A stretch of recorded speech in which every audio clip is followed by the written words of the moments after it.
It's great to welcome to the program today Senator Cory Booker, Democratic Senator representing New Jersey since 2013. Senator, so good to have you on. I don't know exactly where to start, but I think maybe one place would be in thinking about the next 3 years and 364 days, and much has been written about the resistance the first time around was not quite enough. We need a more robust opposition. When they lost in 2020, they built this media ecosystem, an activist ecosystem, and money was pouring in rather than people saying, let's sit on the sidelines. What's your assessment overall right now about sort of the mood of the opposition and the tactics that you would suggest we employ over the next 2 and 4 years? I am very interested to hear what Cory Booker is going to tell David Pakman. We haven't done a reaction on David Pakman in a while. He is, believe it or not, one of our favorites too. After you talk about Andrew Wilson, Dave Smith, and others, you get to David Pakman. He brings up some very interesting conversations. And right now, he's in a subtle way. David Pakman just said, I want to be the part of that ecosystem. And you're on my show here today. How can we make that happen? That's the vibe I get. Let's get back to the clip. It's going to be David Pakman on the David Pakman Show with Cory Booker. This just happened recently, and I'm going to have to do for this one, I'm going to do it a little bit different. I'm going to play and rewind back. These politicians, they do politicians speak.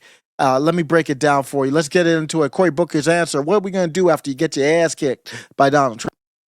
Well, you asked me that question, and two things immediately popped into my head. The first, I just want to say that like Democrats did a lot of things wrong over the last 4 years, and somehow ended up in a circumstance where people just did not trust them to be able to deliver real results. It's very telling that Cory Booker is saying them. What is that subconscious? These are politicians. Every word they say is very careful, very carefully chosen.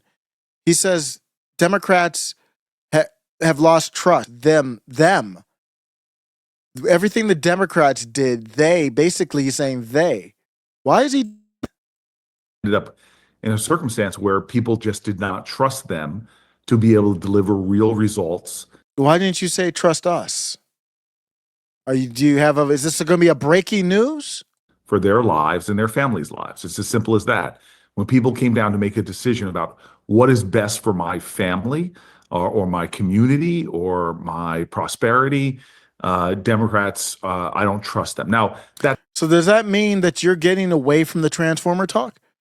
Because that's part of the lack of trust. That said, it wasn't a wildly landslide of an election. I heard Donald Trump yesterday lying through his teeth, claiming he had the biggest victory. He didn't. So it wasn't a landslide, but you lost the trust. No matter what the results are, or whether you want to, I don't care to even argue it was. I mean, Kamala didn't flip one county from red to blue, not one in the whole country, and lost every single swing state. I don't know how that's not an ass kicking, but that's fine. That's fine. If it's not to you, how serious is it when you lose somebody's trust, Mr. Booker, Senator Booker? Get the majority of votes. He got more popular votes than Kamala Harris, but the majority of Americans voted against him.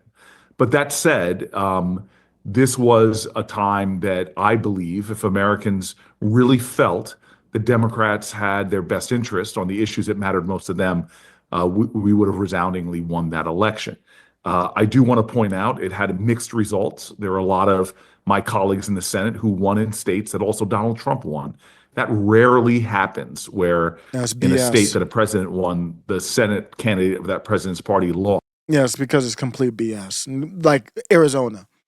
So Trump won Arizona, but Ruben Gallego beat Kerry Lake. That's what you want me to believe?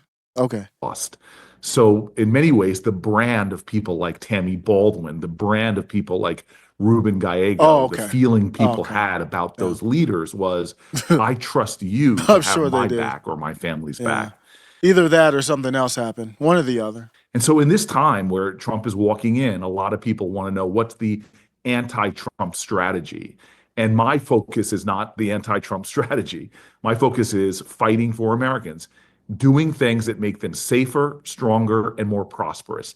The Democratic Party should define themselves by what they stand for, not by who they stand against. He is right there. But here's what you have to do is you have to pick the battle.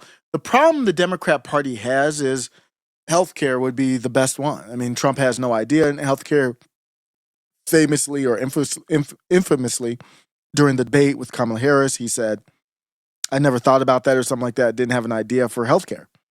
And that's the obvious one, but the Democrats don't want to do, they don't want a single payer. They don't want universal health care. So that's not going to work.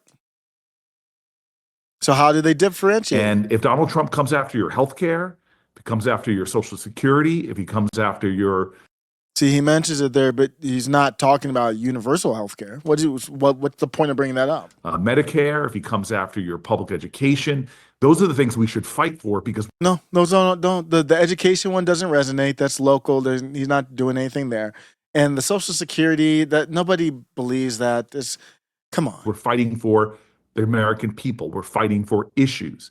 But I'm tired of this tribal community, that country that we live in, where parties are defining themselves in contrast to each other. Now, that said, as a guy who beat a big political machine in the state of New Jersey to win the seat, we had to have really good strategy electorally as well.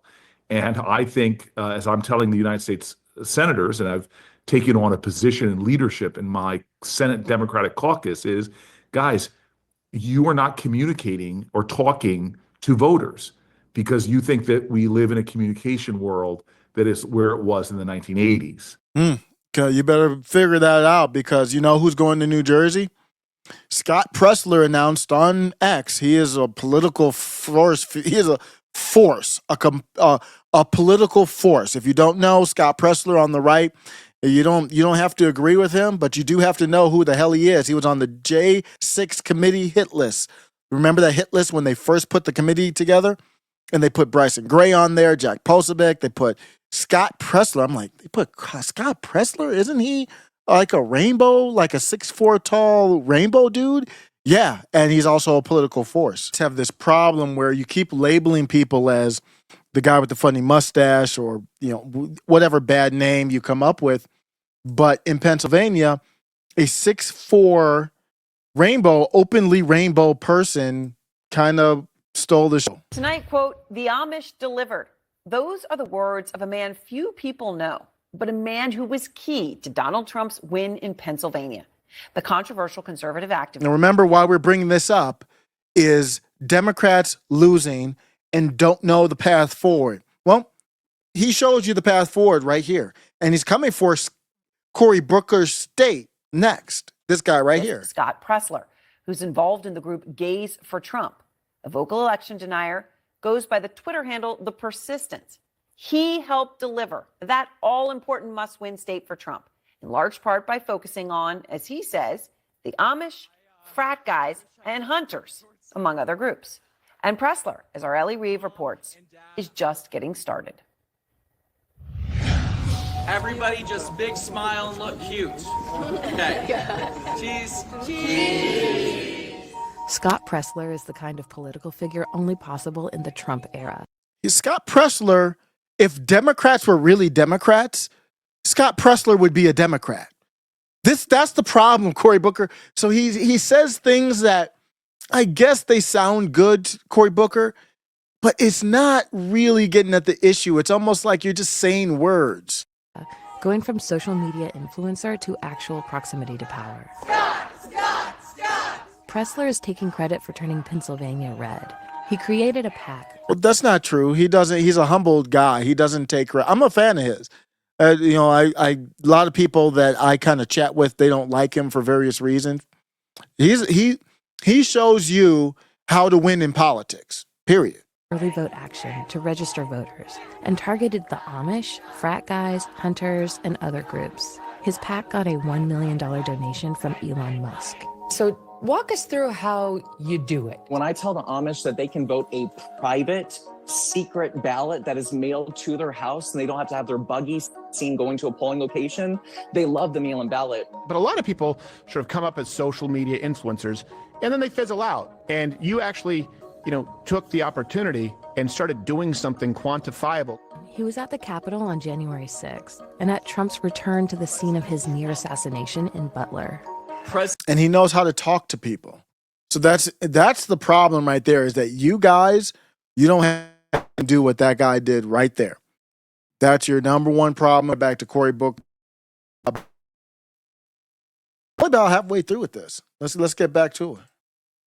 The reality is most voters get their information from these things. I spend most of my time. I've cut cable, so I'm not seeing your ads that you're putting up. We have to become a much more digitally aware set of leadership, and it's hard. Chuck. It's 2025. How about nominating somebody who's under, 90 years old? Schumer, who's allowed me to ascend to this position. He and I had long conversations. I said, Chuck, you still have a flip phone, sir. We've got to start talking more about how to be on these platforms where voters are getting much of their news and information. It's 2025. They're acting like these are new platforms. And then having the mechanisms with which to communicate in addition to the right message. And I, for one, believe the message is not the resistance. The message is, you will see me every single day getting up and doing everything I can so you can keep more of your hard-earned dollars, so that you can have better health care, that you can have a nation where we don't spray chemicals. They're too generic. I think they need to get more specific. They don't need to get geeked out on policy, but these generalities, MAGA would say the same thing with these things. On your foods that are banned in other countries, that we can fight for housing and to make housing more affordable so that the very idea of the American dream can be achievable for your generation. That's what people want to hear. They don't want to hear how much I might hate Donald Trump or what have you. That, to me. So he's not talking about the other stuff, the rainbow and the Transformers. That's a big part of it too. But he's trying to walk around that's not going to work. It's the wrong message. You mentioned the communication strategy and the smartphones, and I think this is very interesting. Just a couple of weeks ago, I was invited to the White House and met with now former President Biden and some of the communication officials to do a sort of like what went wrong sort of thing from my perspective as someone on kind of this side of the independent media communication side. And what was most alarming maybe was not that they didn't know what went wrong. It was that they did just a few weeks after the election. And, one of the things that we talked about was that this MAGA world very successfully built kind of this space where it's cool to be part of it, right? Trump as a candidate hung out for hours with the Nelk boys and Lex Fried. Yeah, no, who wants to hang out? I like David Pakman, but I would hang out with Andrew Wilson. That looked like the homie. Like you would just hang out, chill, watch a game or whatever, and talk Bible with the dude. You can go down the list of the people, Dave Smith and Robbie the Fire Bernstein, and there's a lot of people, even Tim Pool, even though the disagreement with Tim Pool is basically about one topic. Tim Pool's a cool dude. Everybody's cooler on that side. That's why RFK went over there. Tulsi, you could chill. Even if you disagree with these people. Pete Hegseth. Who wants to chill with Amy Klobuchar? Who wants to chill with Nancy Pelosi? Now, you have your Chuck Grassley's and all that, but that's not really MAGA. Most of the guys that kind of be like MAGA, even Matt Gaetz, and there's a lot of, who wouldn't want to chill with, wait for it, Lauren Boebert. Okay, let's get back to the show. And Joe Rogan and the political podcasts and the non-political podcasts. And one of the things that I worry about is if in September of 2028, I start getting the emails from different staffers and communications people, it's kind of too late. And so in a way, if there's something they did right starting in 2021, was they started really building out this ecosystem then, and the growth of Turning Point USA and the Daily Wire and all of these organizations. Is there some way to organize this on the left, not as an sort of acute resistance in time, but more as like, we need 4 years of this to be in the right place for. You can't create demand where there is none. There's no demand to hear what Cory Booker has to say. There's just no demand. I'm here to look at David Pakman. What the most interesting part of this clip is David Pakman. Cory Booker's not saying anything. So there's no demand for Cory Booker. Who is there even demand to hear from the Democrats? Jasmine Crockett is acting like a straight up hood rat. Nobody wants to hear from her. AOC is like she should go blonde. She's like some blonde airhead. Nobody want to hear from her. I mean, maybe Ilhan Omar is kind of, even though I don't agree with her on a lot of stuff, she's kind of unique. Maybe I want to hear a little bit from her. There's not many. That's only a little bit until she starts getting into the racing or whatever with her white husband. Look at that. Here's a good example. Supreme Court Justice Ketanji Brown Jackson is at the Trump inauguration, and she's wearing these beads. I forgot these, kind of shell beads, like African shell beads. They used to be big. They used to have the little African stores in the mall. I actually used to buy stuff like that back in the day, way back in the 90s. But she's wearing these beads, and they're supposed to be, I believe, like protective against like evil or something like that. So she's making a statement, like she's wearing a lot of them too. So it's a bold statement to protect me from evil. And then online, they're like, look at this Black Queen and African stuff. And why are you talking like that? Her husband's white. Why are you even bringing up race like that? AOC brings up race all the time. Her husband's a redhead who wears Birkenstocks. Ilhan Omar. So the reason that doesn't matter. My wife is white. It's not knocking that. I'm just saying, if you are that type of person who brings up skin color, defund the police, abolish prisons, all because of skin color, everything, Black Lives Matter, because of skin color, how does it reconcile? 4 years from now, I don't know who organizes that.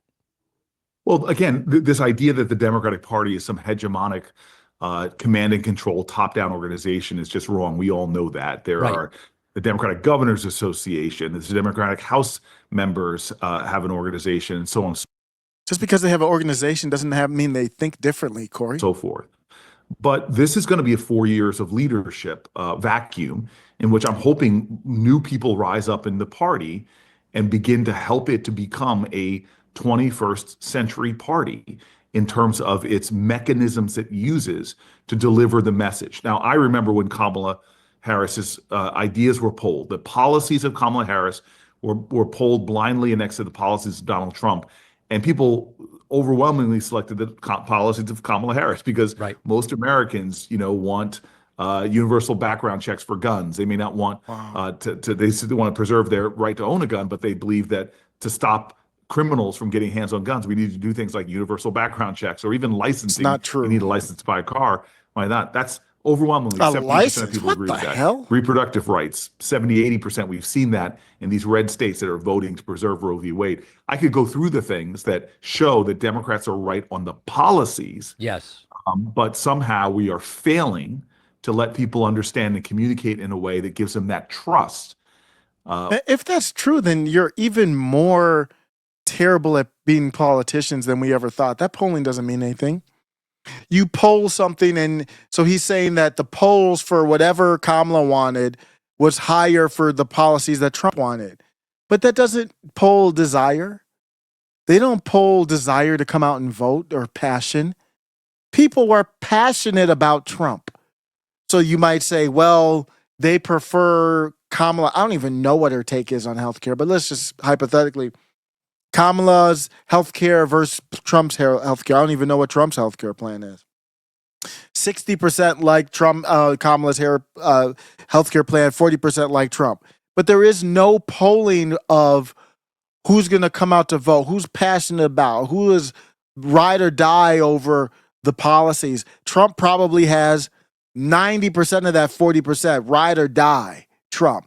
Trump could call them in every name in the book. They're ride or die. Trump could put on the tiniest hat possible. They ride and die for him.